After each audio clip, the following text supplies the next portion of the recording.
I'm Laura A. Grace, and I am a reviewer and writer at Beneath the Tangles, and I am super duper excited that you are here. I am doing a review this morning, and I am just like over the moon excited to be reviewing this title.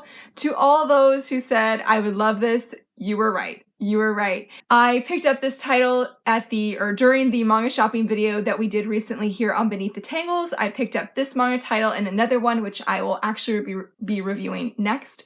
But before we can talk about that, let's talk about this one. And that title that I'm going to be talking about today is Witch Hat Atelier. I hope I'm saying that right. Like, does anybody know how to say that? Like, I just don't know, but that's what we're going to go with for the sake of this video. And let's just admire our beautiful main character, Coco. Hands down, this cover is beautiful. The art in this series is stunning. It is definitely hands down some of the most beautiful artwork I have seen in manga.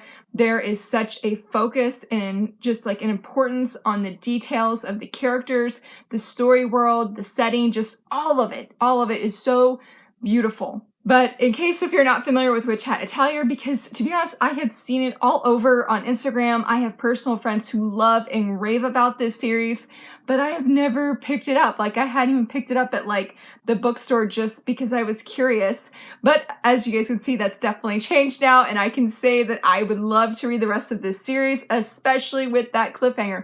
But I'm getting ahead of myself because I'm so excited. So, what is this manga about? Well, it's about our main girl here. Her name is Coco, and she's pretty much obsessed with magic. She loves the beauty of it. She's very fascinated by it.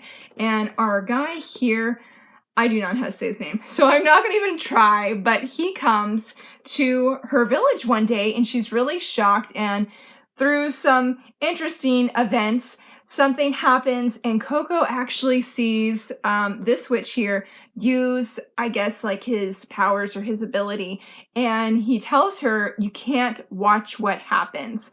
But being a young girl and Coco just really wanting to become a witch, because that's sort of the thing that she longs to be, but in this world, they're taught that you can't just become a witch, you have to be born, or born one, basically. But fast forward, Coco is seeing him. She does find, she goes to see him actually do, perform or do his thing, his charms, I think is what the blurb says. And she decides she's going to give it a try, and things go horribly wrong for poor Coco. My heart broke for her because of how grave and horrible the situation is and what happens. And so because there's this inner mystery plot sort of woven in that I'm not going to share about because that'd be spoilers, and it's just a really interesting part of the story.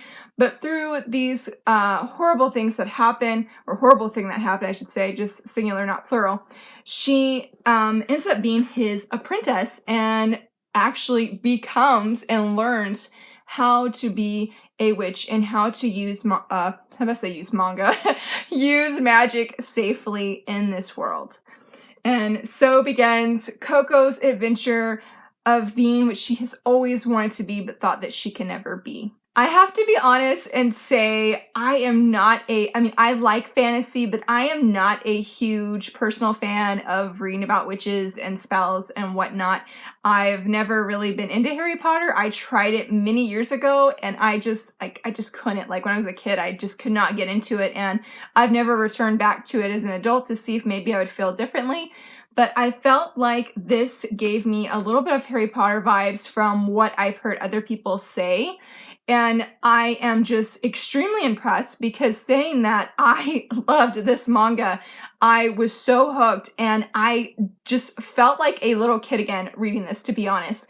Coco's enthusiasm, her joy, and her wanting to learn more about magic is very contagious. It's very infectious and makes you happy, and just reminds you the beauty of being a child. I cannot think of a lot of manga that I've personally read where we have a child main character that we follow, but there is just a beauty to Coco that oh my goodness, I just loved it. I loved being pulled into her world and just feeling what she's feeling and her innocence and her joy. It was so beautiful to watch. And then when things go bad, because they had to, and I get it, but it was heartbreaking. And through that heartbreak and Coco's heartbreak, she really learns a valuable lesson that sometimes magic is not always as beautiful as she always has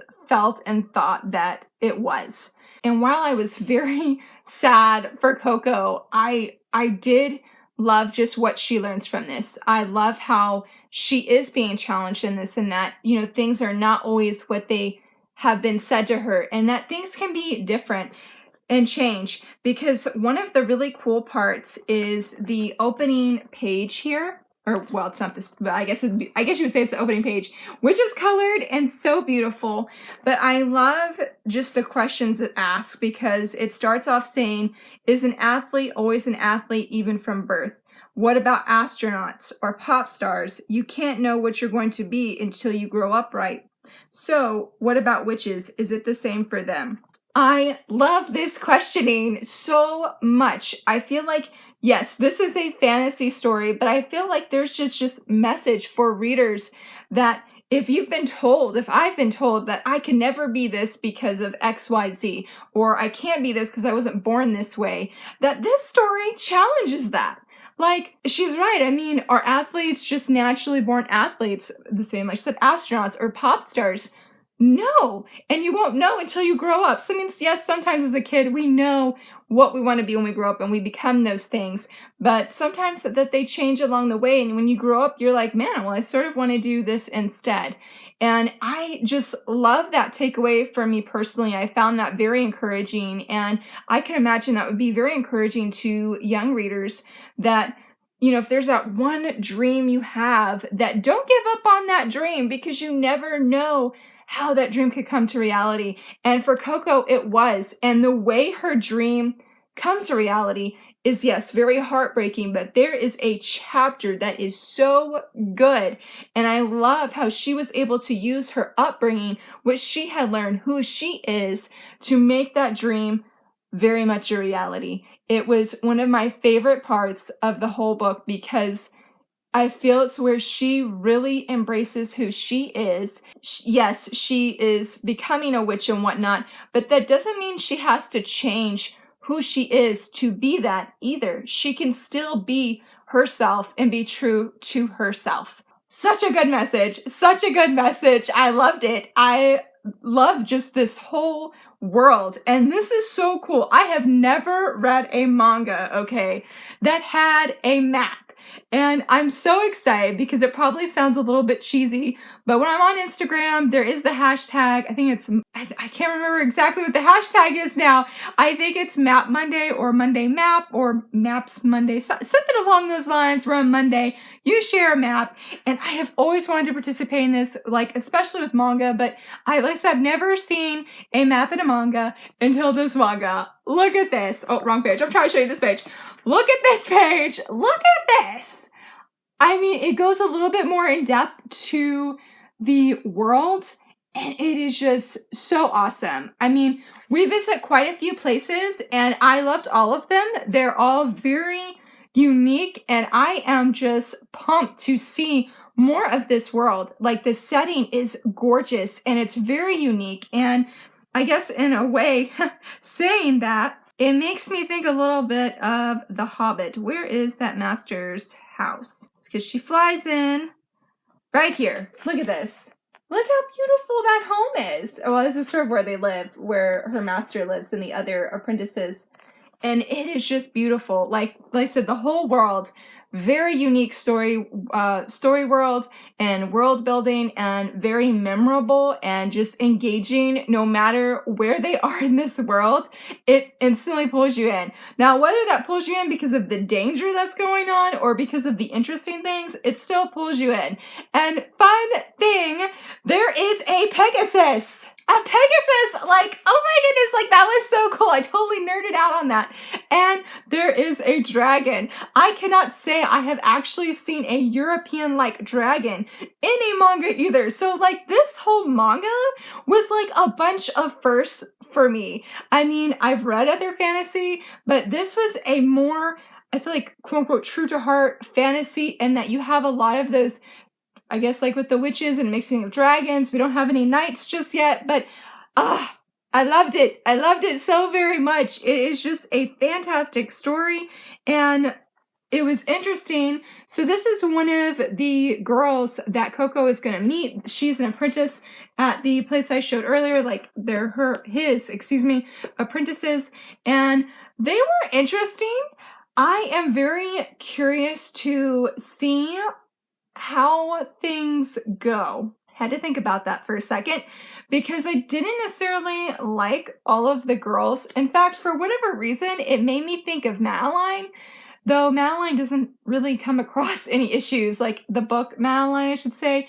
It's about the little girl that has the yellow outfit. That's all I can remember off the top of my head. But she lives with a bunch of other girls. And Coco, for all of her excitement for magic and whatnot, she does not get the most positive and loving reception. And there are some things that happen because of these other girls that leads Coco on more of an adventure and really just embracing her dream. Talking about that, so because of the things that happen with, I almost said a spoiler.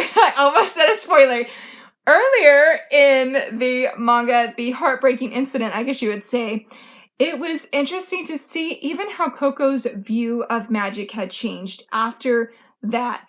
And I thought that was really good because, yeah, like it made sense to me of why if something like that happened that was very emotionally scarring for Coco, and rightfully so, if I might add, that yes, it would change her view of magic, even if it's briefly or long term, even though we're the reader, we are shown that she's loved magic ever since she was given a certain gift from somebody. She's been obsessed with it. That's been her dream. That's what she's want.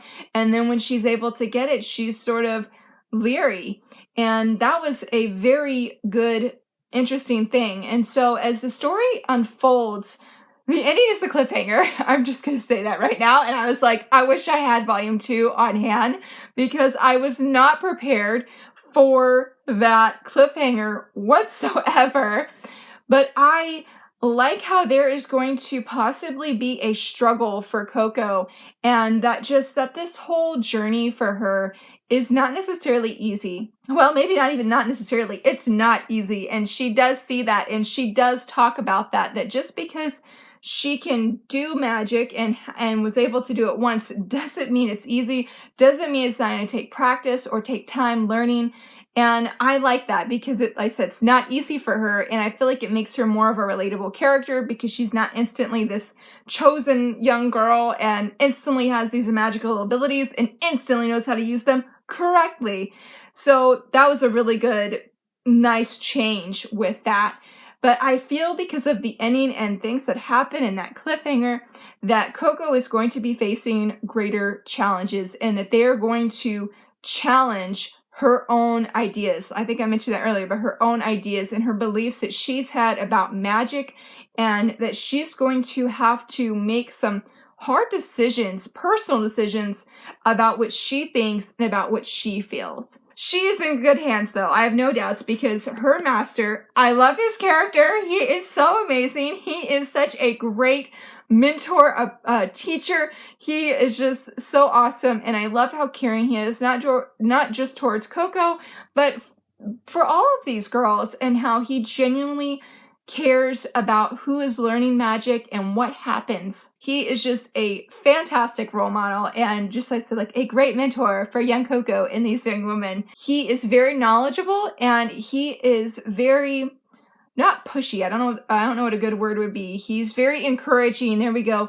For Coco to learn magic in a positive and safe setting, and that there are good things that come from magic. Yes, she had this one horrible instance and had horrible consequences from that, but that she can learn magic in how it affects people in a positive way. Because I won't go too much in detail about, I'm trying to find the quote that he actually tells her. Her master tells her, know that those spells which are not forbidden are all means to bring happiness to people. If you're going to learn, then why not know more about the spells of kindness? Just a thought, but perhaps you agree. And that is why I feel that she is in good hands, not just because he said that. And this is a beautiful page, by the way. Let's just appreciate this page spread. Absolutely love that page. It's just really beautiful, and you can see the detail and the beauty of the art a lot. But I love just how he is teaching Coco such wonderful things, and he's very patient and he's very kind with her. It is so good. Just the whole story, hands down, is absolutely amazing. I'm hooked on this series. If I could, I would just go buy all of the volumes that are currently out and going to be releasing. I think my library does have like the rest of the volumes that have been currently released, which I think goes up to volume 10. I love the covers, and I'm really glad that this manga, I mean, it's not just a cover loved by, like the story behind the cover is so good. It's amazing. It's beautiful. I feel like no matter what age a reader is that picks this up, that Coco's just gonna sweep you in. Like, I feel that she's like, okay, we're gonna go on this adventure. I'm just gonna grab your hand and we're gonna run for it. And all you can do is run and smile and try and keep up with her, because she is just that amazing of a heroine and just a great character. I love her, guys. I really, really do. But I suppose that concludes my thoughts, spoiler free, because if I go on too much longer, I'm definitely getting into some spoilers, because this is a beautiful, amazing, fantastic story. I highly, highly recommend it, especially if you love fantasy, you prefer or like younger main characters to lead us on a new adventure, and just them realizing that, you know, you can chase those dreams that you feel in your heart regardless of your age. If you've read Witch Hat Atelier, totally let me know in the comments who are some of your favorite characters. I would love to hear from you, friends. And if you haven't read Witch Hat Atelier, what are some of your favorite fantasy reads? I would love to hear from you guys. If you guys enjoyed this video, please give it a thumbs up and subscribe. And thanks so much for watching, and see you guys soon.